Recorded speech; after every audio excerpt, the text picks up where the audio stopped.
How's it going, YouTube? Oxy here, and welcome back. So, got some interesting little thing to talk about. Something that, came up recently, and it just begs a genuine question of what is right in the terms of pricing with video games. So, recently, of course, it was leaked before, I believe, like the picture went up early on like an official Nintendo website, but essentially the next Legend of Zelda game, I think Tears of the Kingdom, is going to be $70, brand new. And yeah, this whole thing or discussion really is just, is that fair? Like, can they charge that? Because, for the longest, the standard of a AAA game, right, like a big release, was $60 for the longest time, like since sometime in the PS3 360. I guess by then that's technically the Wii U generation. But you get it since that gen, right? Seventh gen? Yeah. The seventh generation of video games. That was the standard. And it was the longest time since then, obviously into eighth. And now we're in the ninth generation that there hasn't been a change, like a update inflation, right? For prices to go up. Now we're finally seeing that with, of course, current gen, ninth generation, PS5, Xbox Series, where games are now coming out at $70 default, which, yeah, sure, to most people, who's going to be happy of a price increase? But then if you look at inflation and stuff, I think people who've done the math, like, we should actually be more expensive. Games should be closer to $80 now with, like, the rate of, the way, like, money is, the prices have been going up. We should be closer to 80. And, of course, we're ignoring the fact that, like, because, people are obviously, oh, that's too high. But then back in the 90s, like, with the Sega and the N64 or SNES games were like 150. Like, they were more, they were even more expensive. So they've actually come down quite a bit. Of course, the quality has increased exponentially, so it's like they should start going back up. But the reason people have an issue with Nintendo specifically is it's still on the Switch, which, mind you, is like old at this point. Or here, not old, because correct me if I'm wrong, but the Switch came out like in 2017, 16, a while. So, in terms of time, like how long it's been out, it's like not old.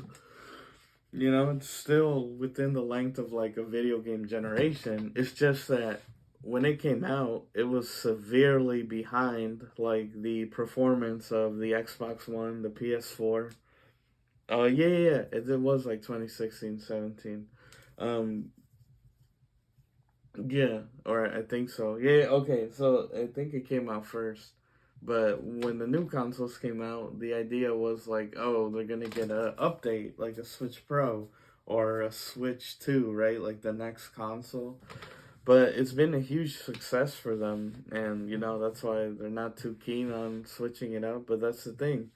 And we're seeing it now with this generation of games that are like on PS5, Xbox Series. To support a Switch port is like insane. Like the amount of downscaling and everything you have to do. And again, with ninth gen now, the game's going up to 70. You make the argument, okay, but it's brand new consoles and the graphics are exponentially better. We have SSDs now instead of hard drives, so the loading times are much faster. We're catching up to PC technology.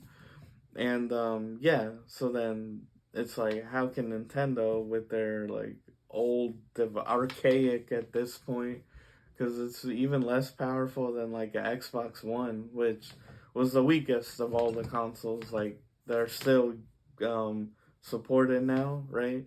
It's slightly weaker than the PS4.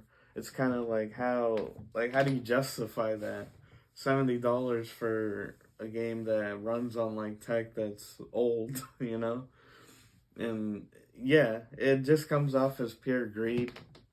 I mean, of course, what are your guys' opinions on the whole thing? Like, should they get away with that? They have said it'll be a case by case basis. Like, I believe Pikmin 4, for example, will remain at 60. Now I'm guessing if it was Zelda, does that mean like they're big titles? So like the next Mario will be 70? Just concerning because of course Nintendo's a household name, right? They're one of the oldest like video game people. They saved the industry with the NES, so um sure they get that credit, but it's like there's a line, you know? It's like personally I don't think I would pay 70 for a Switch game. It's like you give me a Switch Pro at least, like minimum. But fair enough, it's like just give me the new console at this point. Make a Switch 2, like not a Pro. Just upgrade it, but beef it up exponentially. Like not even like don't put it on par with like a PS4. Like it's gotta closer to the PS5, which yeah would make it significantly more expensive, but Nintendo has some pretty diehard fans, so I think they'll still buy it anyways. And at least you'll be competitive. And then ports and things from, again, a PS5 or Xbox Series game will actually run, and it won't be like, if you notice a lot, like when they have releases, they'll be like, releasing on all consoles, but Switch later. And it's always the Switch is like takes longer. Why? Because it's an old console, right? They have to get a whole nother company to figure out how to get the game to run at like 30 FPS. That's the thing. Rarely games are 60 on the Switch. It's just very old. And charging 70 is like ridiculous for a base game. Yeah, there's that whole argument of like, oh, but with all these like a game will come out 60, there'll be like the deluxe edition, which is like 80, and then like the ultimate edition, right, which usually is 100, and then collector's edition is obviously the highest, but you get stuff out of it and incentive.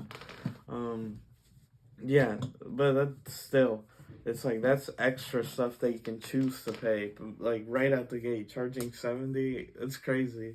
Again, not that anyone would be happy with it, but at least with current gen consoles, there was a huge like upgrade from the power of last gen to now. Whereas Switch, it's the exact same, and they're literally just bumping up the price.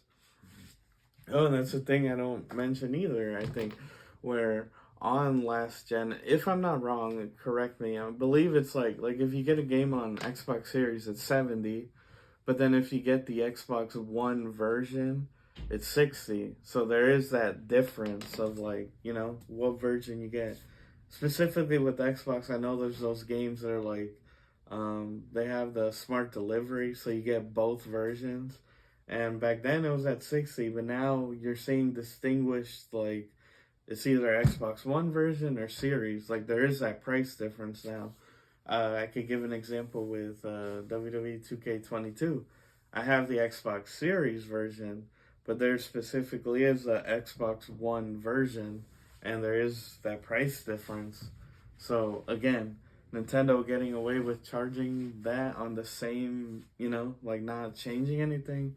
Nah, I wouldn't let it slide, but look, I know people, the games like looks amazing, they're still gonna buy it, which just encourages them to do it more. And it's like, nah, they need to put out an upgrade at this point, like by now. But we'll see, guys. But that's the video. What do you guys think? What's your opinion? Are you gonna get Legend of Zelda Tears of the Kingdom? Look, it looks good. Zelda's my favorite. My most consistently, yeah, my favorite Nintendo franchise. I don't own a Switch or anything, but you know, I have a lot of friends that do, and yeah, it's just interesting to see like their take or that sort of thing. But yeah, guys, if you like this type of content, I make new videos every Tuesday and Saturday. So please be sure to like, share, subscribe, hit the notification bell, all that good jazz. And as always, everyone, I've been your host, Oxy. Take care, and I'll see you next time.